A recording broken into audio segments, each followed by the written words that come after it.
Dito sa Papa Dudut Stories, ikaw ay hindi nag-iisa.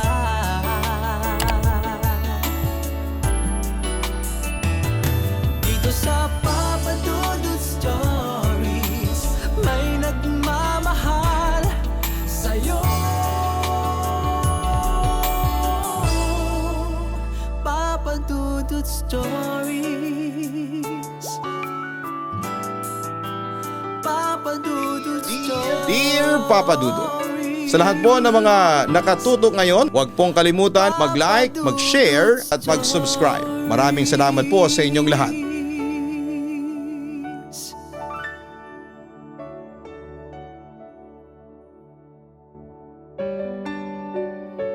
Dear Papa Dudut, hello, kumusta po kayong lahat? Ako po si Alexi, kasalukuyang college student sa isang university dito sa Quezon City. Isang bisexual, meaning attracted ako sa parehong babae at lalaki. Pero mas napagkakamalan akong tomboy dahil sa pormahan ko. Nag-aaral kasi ako sa university na walang prescribed uniform, kaya ang madalas kong OOTD ay pantalon at polo. Never akong nagpalda o blouse sa buong buhay ko. Papa Dudut, simple lamang akong tao. Hindi naman kasi ako lumaki sa mayamang pamilya. Pero kahit na simple lang ang itsura ko ay nagtatago naman ang aking kapilyahan at pagiging pasaway na estudyante. Marami po ang nagsasabi sa akin na maganda raw ako kung mag-makeup at mag-ayos daw ako. Katunayan ay maraming lalaki ang nagkakagusto raw sa akin, mga kaklase ko at sa ibang mga seksyon. Kaya lang ay manhid ako pagdating sa pag-ibig. May bisyo din ako pagdating sa pag-aaral. Tamad ako mag-aral at palaging naliban. Hindi ako nakapagbibigay palagi ng assignment. Hindi naman dahil sa bobo ako. Kaya nga't nakakapasa pa rin ako sa mga test kahit na pasang-awa lang. Walang aral yun ha. Siguro kung magsisipag ako ay baka na-honor pa ako. Ang kaso ay hirap ako pagdating sa math. Isa pa ang physics, kaya wala akong naipapasang quiz man lang at monthly exam namin. At yun nga ang pinoproblema ko ngayon, ayaw kong maiwan ang mga kaklase. Pinayuhan ako ng tropa na kausapin daw ang aming teacher na si Mr. Ravales para humingi ng konsiderasyon. Yung tulad na gagawa ng project o kahit na kumuha ng remedial exam. Pero paano ako papasa kung hindi ko naman talaga naintindihan ang leksyon? May nakapagsabi pa sa akin na may pagkasilahis daw itong si Mr. Ravales. Bata pa naman ang teacher naming yon, Papa Dudut. Ang pagkakaalam ko ay nasa 25 pa lamang siya. Bagong teacher lamang siya sa paaralan namin at nakakadalawang taon pa lamang nagtuturo. Pero magaling daw ito talaga kaya kaagad na natanggap sa aming paaralan. Graduate daw siya ng summa cum laude kaya bigatin. Pero nang mga panahong yon ay wala pa akong balak na kausapin siya tungkol sa grade ko. Nahihiya kasi ako noon, Papa Dudut. Bukod sa hindi ako makahanap ng tiyempo para makausap siya. Palagi na lang kasing may kausap Mga alembong na estudyante. At co-teacher na matandang dalaga na yata. At umaalembong din kay Mr. Ravales. Pogi din kasi si Mr. Ravales. Kung i-describe ko ang itsura niya ay halos carbon copy siya ng kapuso actor na si Dustin Yu na medyo matured ng kaunti. Dahil wala akong chance noon, Papa Dudut, na makausap ang teacher ko ng harapan. Naisip ko na lamang na hanapin siya sa Facebook. Baka kasi may Facebook siya at sa Facebook Messenger ko na lamang kausapin. Swerte naman at meron siya. Nakilala ko kaagad sa kanyang profile picture. Kaagad kong inad ang aking teacher sa Facebook at nag-message na din ako. Pa-accept naman sa friend request ko. Wig ako sa aking message. Siguro ay kasalukuyan siyang online kaya nakita kong inaccept niya kaagad. Kaagad akong nag-chat sa kanya. Good evening po sir. Bati ko sa kanya. Anong nakain mo at nakipag-friend ka sa akin? Reply niya sa akin with laughing emoji sa tabi. Sir, gusto ko talagang kausapin ikaw kaya lang palagi kasi kayong may kausap.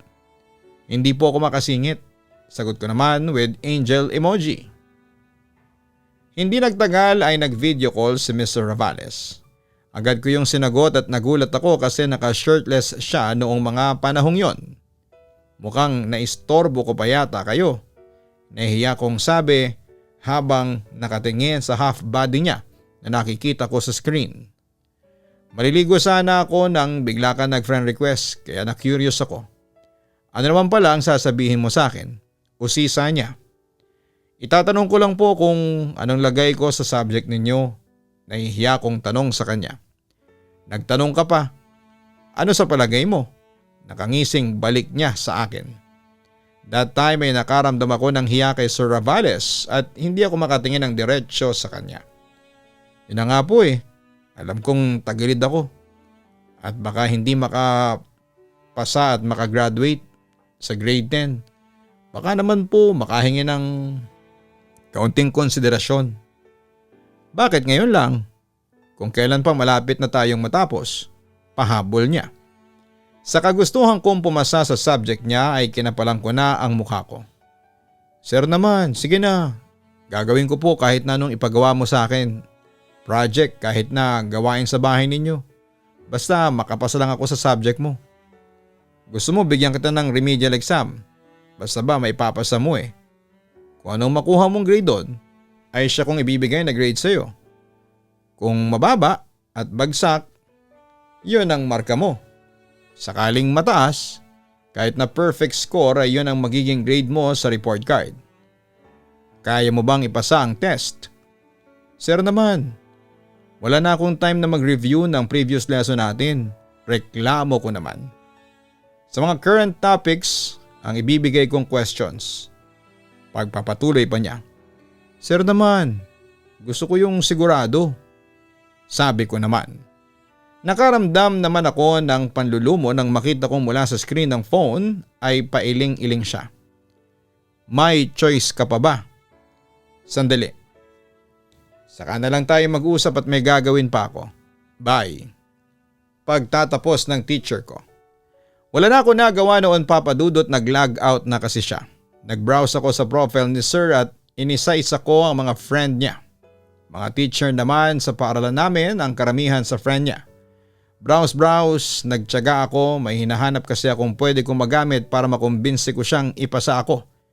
Nawala na akong project na gagawin at hindi na pakuhanin pa ng exam.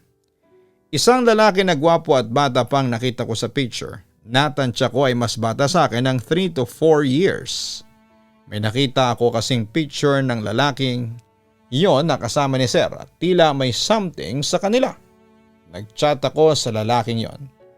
Tinanong ko kung kilala niya si Mr. Ravales at kilala naman niya kung ano-ano pang mga tinanong ko.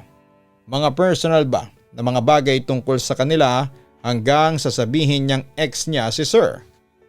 Tinanong ko kung sino sa kanila ang gay o bi at sinagot naman niya na pareho lang sila na bisexual. Pero mas lamang daw ang magandang babae kay Sir. Nag-send din siya sa akin ng friend request at inaccept ko naman kaagad. Nagpaalam na ako at di naman niya ako makikilala sakaling mag-usap ang dalawa.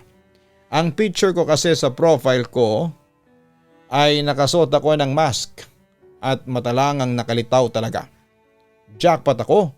Sigaw ko na kinagulat pa ni ate na nanonood ng TV noon. Nagplano ako noon at gagamitin ko sana yung teenager na yon para mapilitan si Sir Ravales na ipasa ako. Maraming naglalaro sa isipan ko. Ang ikalat na pedophile ang teacher ko kapag binagsak niya ako. Pero nakonsensya din ako kinalaunan. Hindi ako naawa sa teacher ko pero doon sa batang nakachat ko ay oo. Kapag kasi nilabas ko na nagkaroon sila ng relasyon ni Sir Ravales ay siguradong masisira ang buhay ng binatilyo. Kaya nagplan B na lamang ako. Ginabi-gabi minayat maya ang pagsisend ko ng message kay Sir. Ginabi-gabi ko rin ang pagchat-chat sa kanya. Siguro nakulitan na kaya nakipag-set na ng meeting sa akin. After school ay nagtungo muna ako sa women's CR at nagpaganda ako. Yes, hindi ko yun ginagawa pero marunong naman akong mag-makeup sa aking sarili. Hindi ako tumigil sa pag-aayos hanggang sa hindi ako nasasatisfy sa looks ko. Then after magpaganda ay nagmamadali akong tumungo sa faculty room. Kakaunti na lang ang mga teacher sa loob dahil lagpas alas 5 na at karamihan ay nagsipag-uwian na. Nag-chat ako kay Sir Ravales pero nag-reply siya kaagad sa akin na maghintay daw ako hanggang 5:30 p.m. Pumayag ako. Samantala dumating na ang 5:30. Hinintay ko lang na makalabas ang mga estudyante niya at nauna na akong pumunta sa opisina niya. May nadatnan pa akong isang babae na nakaupo sa waiting area, naupo na rin ako roon. Sinong hinihintay mo? Tanong ng babae sa akin na sa tingin ko ay mataas ang baitang sa akin. Si Sir Ravales, tugon ko. Siya rin ang hinihintay ko. Paunahin mo na ako ha. Nauna naman ako sa iyo rito eh. Sandali lang naman ako. Sige, nakangiting sagot ko sa kanya. Dumating na si Sir, syempre bilang paggalang ay tumayo kami at nagbigay pugay. Good afternoon sir, sabay pa kami ng babae. Tiningnan ako ni Sir Ravales mula ulo hanggang pa. Maganda ka pala Miss De Castro, sabi niya sa akin. Tapos noon papadudot ay yung babae muna ang pinapasok ni Sir sa kanyang office. Cubicle lang naman ang opisina, naiwan ako sa waiting area. Inabot din ng higit kalahating oras ang pag-uusap ng dalawa. Paglabas ng babae ay sinabi niyang pumasok na raw ako. Nag-usap nga kami kung anong pambobola ang ginawa ko para makumbinsi lamang siya pero talagang gusto niyang bigyan ako ng exam. Tagilid pa rin ako dahil siguradong babagsak pa rin ako.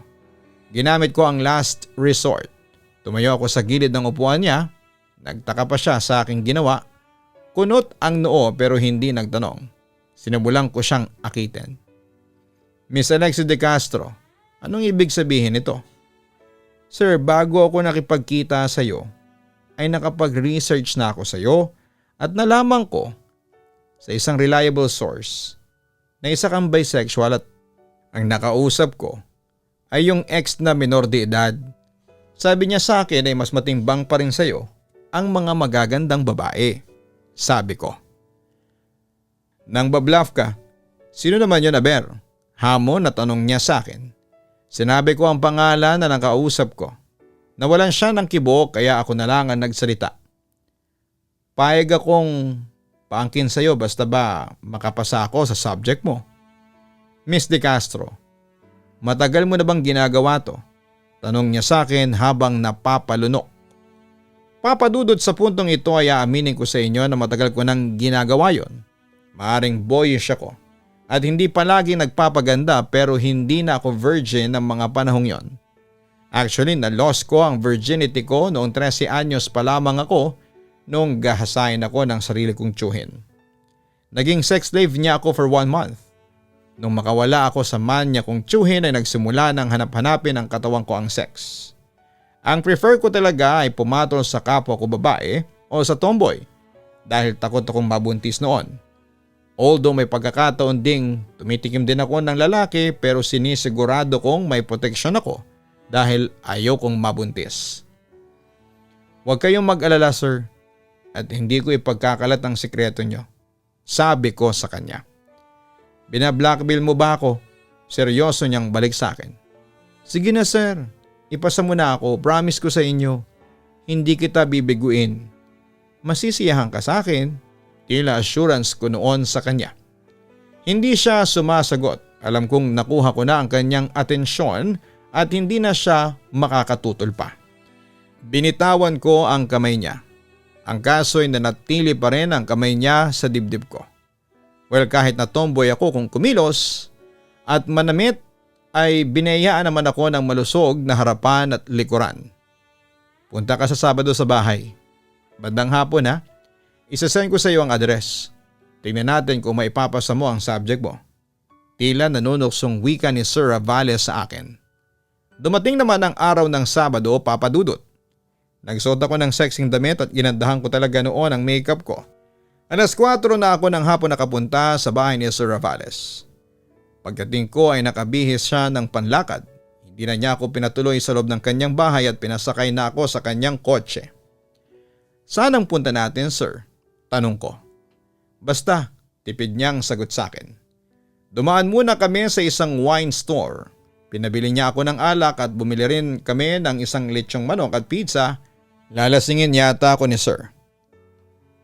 Sa isang hindi kilalang condo unit ako dinala ni Sir Ravales. Maayos naman at malinis, may aircon ng silid at tila bagong-bago pa ito at hindi pa natitirhan. Kumpleto naman ang appliances dahil sa may smart TV na. Ref at fully furnished na. May plastic pa nga ang mga sofa. Inom muna tayo, alok ni Sir sa akin. Doon kami sa sala uminom habang nanonood ng Netflix. Grabe ang tama sa akin ng alak. Ilang tagay pa lamang ako ay umiinit na ang aking pakiramdam at namula na ang aking mukha. Tuloy pa rin ang pagsalin sa aking baso ng alak ni Sir. Hindi pa nangangalahati sa bote ang aming naiinom ay tinabla na talaga ako ng hilo, lasing na ako. Tama na ako sir, hilo na ako ha. Baka hindi na ako makauwi nito sa amin. Ang tapang ng alak na pinabili mo, hindi pa naman ako sanay sa hard, sabi ko. Sandali at sasagutin ko lang ang tumatawag, wika ni Sir. Tumayo siya at lumayo sa akin bago sinagot ang tawag sa kanya. Sandali lang naman at kagad na bumalik sa upuan. Okay, pahinga na muna tayo sa tagay. Pero umpisahan na natin ang exam mo. Wala akong naintindihan sa sinabi ni Sir dahil hilo na talaga ako. Pero kumilos na siya, agresibo kaagad dahil sa kaagad na naipasok ang isang kamay sa loob ng aking damit at tinagilap ang aking dibdib. Parang lalong nag-init ang pakiramdam ko. Ang sexy mo talaga, Alexi. Ganyan ang tipo ng babaeng gusto ko. Boyish pero sexy at saka liberated. Sinimulan niyang halikan ako sa leeg pababa sa aking dibdib.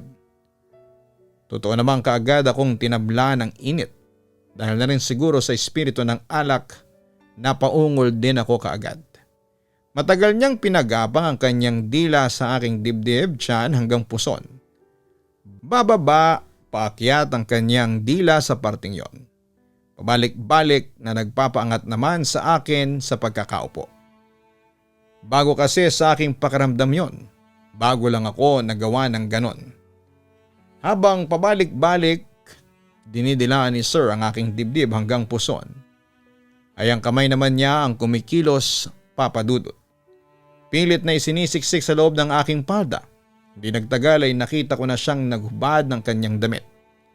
Doon ay nakita ko ang kanyang napakagandang katawan.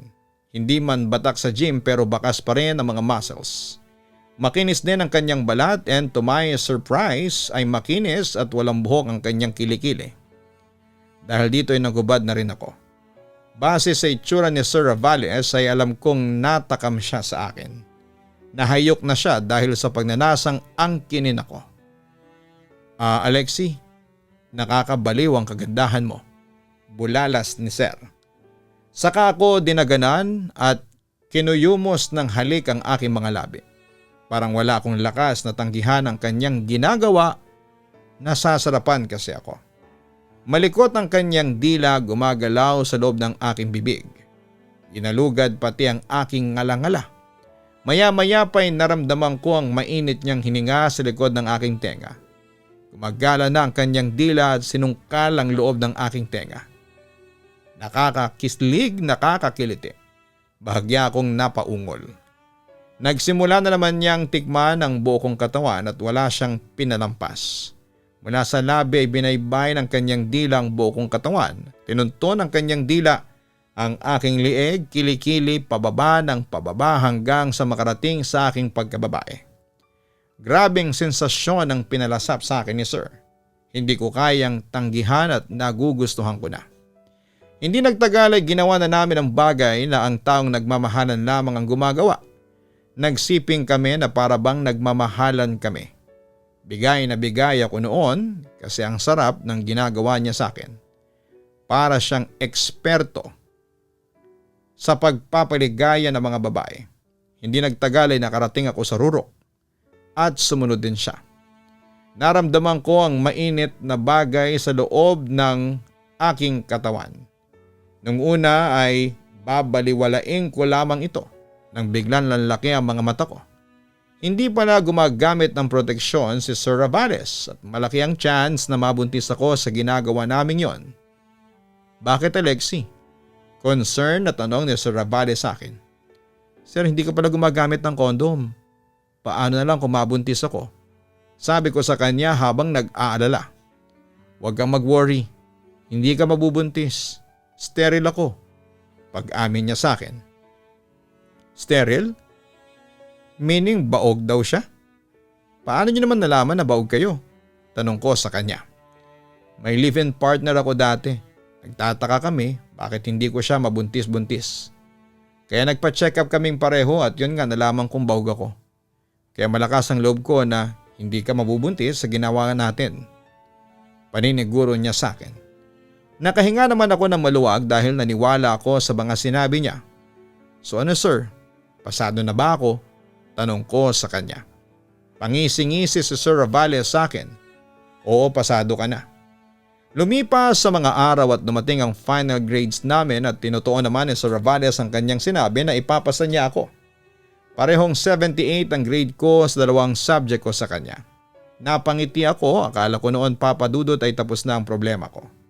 Hindi nga nagtagal ay nabalitaan kong nag-resign na rin si Sir Ravales sa school namin. Wala lang yun sa akin. Kahit kasi na nagtali kaming dalawa ay wala naman akong emotional attachment sa kanya. Pero makalipas ang 1 buwan ay nagsimulang makaramdam ako ng kakaiba sa katawan ko. Naging mahiluhin ako at dumuduwal. Nagbago din ang pangamoy at panlasa ko. And the next thing I knew ay nag-positive ako ng mag-pregnancy test ako. Actually hindi ko intensyon ang mag-PT pero noong mag-enroll na ulit ako at kinakailangan kong magpa-medical as per requirement ng school na yon. Ayun, nalaman ko nga na buntis ako.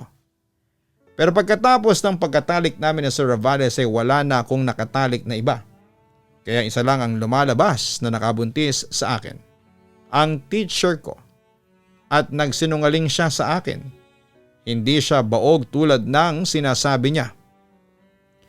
At ayun nga papadudot nung nalaman ito ng mga magulang ko ay sobrang disappointed sila sa akin. Maski ako ay nanlumo din kasi hindi ko ini-expect na magiging nanay na ako. May nagsuggest sa akin na ipa-abort ko ang bata pero tumanggi ako kaya nag-decide na lamang ako na ituloy ang pagbubuntis ko. At sinabi ko rin pala kay Sir Ravales na nabuntis niya ako na sinisisi ko siya sa pagsisinungaling niya sa akin. Pero pinanindigan pa rin niya ang kasinungalingan niya at itinanggi niya ang anak namin. Fast forward, lumipas ang 9 months at nanganak na nga ako. Lalaki ang bunga ng paghahangad ko ng pasadong grade sa subject na hindi ko pinag-aralang mabuti. At habang lumalaki ang anak ko ay pinangalanan kong Denison Andre at nagiging kamukha na siya ni Sir Ravales. Samantala simula noon ay naging aral sa akin ang pangyayaring yon. Kaya nangako ako sa sarili ko na pagbubutihin ko ang aking pag-aaral sa mga darating na pasukan para makapasa ako sa legal na paraan. Hindi ko na nanaisin pang maulit ang nangyari sa amin ni Sir Ravales. Hindi na rin ako magpapakababa para lamang makakuha ng pasang-awang grado sa isang subject. Sa ngayon papadudot ay 3rd year college student na ako at 2 taon na ang anak ko nito lamang December 13, 2025. Masaya na rin po ako sa aking buhay dahil kasama ko ang aking anak na si Denison at napalaki ko siya kahit na walang suporta ng tatay niya. As for Sir Ravales, wala na akong balita sa kanya after niya akong i-block noon sa Facebook noong sabihin ko sa kanyang nabuntis niya ako. Papadudot hanggang dito na lamang po ang sulat ko. Muli maraming salamat at magandang araw po sa inyong lahat. Lubos na gumagalang, Alexi De Castro. Maraming salamat Alexi sa pag-share mo ng totoong kwento sa aming programa. Maraming tulad mo ang kumakapit sa patalim para lamang magkapera, matupad ang mga pangarap at sa case mo makapasa sa isang subject without thinking kung ano nga ba ang posibleng consequences o bunga ng desperasyon. Maraming tao ang sasamantalahin ang iyong kahinaan at desperasyon para sa sarili nilang kagustuhan. Mag-ingat po tayo sa mga ganong klase ng tao. mag-isip ng maraming beses bago gumawa ng isang desisyon na alam mong pwedeng bumago sa iyong buhay at sakali mang nalalagay tayo sa problema. Tandaan ninyo na walang problemang walang solusyon. Huwag tayong magpadalos-dalos. Humingi ng tulong sa mga taong alam mong mapagkakatiwalaan at alam mong hindi magte-take advantage sa iyo. At tandaan na kahit kailan ay hindi naging sagot ang pagkapit sa patalim dahil lalo lamang itong nagdudulot ng mas mabigat na problema.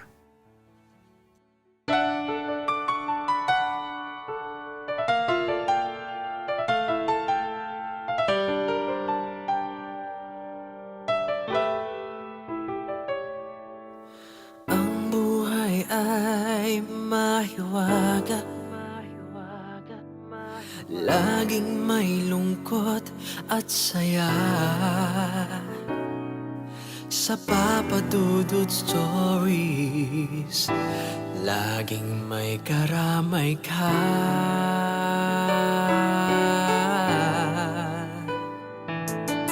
Mga problemang kay bigat, dito ay pakikinggan ka. Sa Papa Dudut Stories, kami ay iyong kasama. Dito sa Papa Dudut Stories, ikaw ay hindi nag-iisa.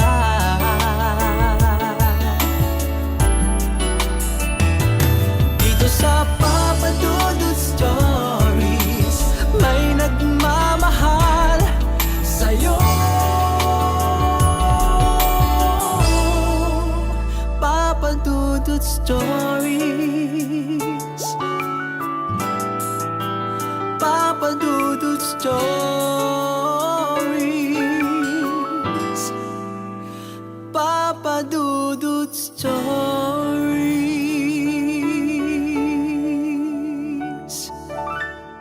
Matakot, kabahan sa mga kwentong nakakagimbal sa Kaistorya YouTube channel with daily post at 7 p.m.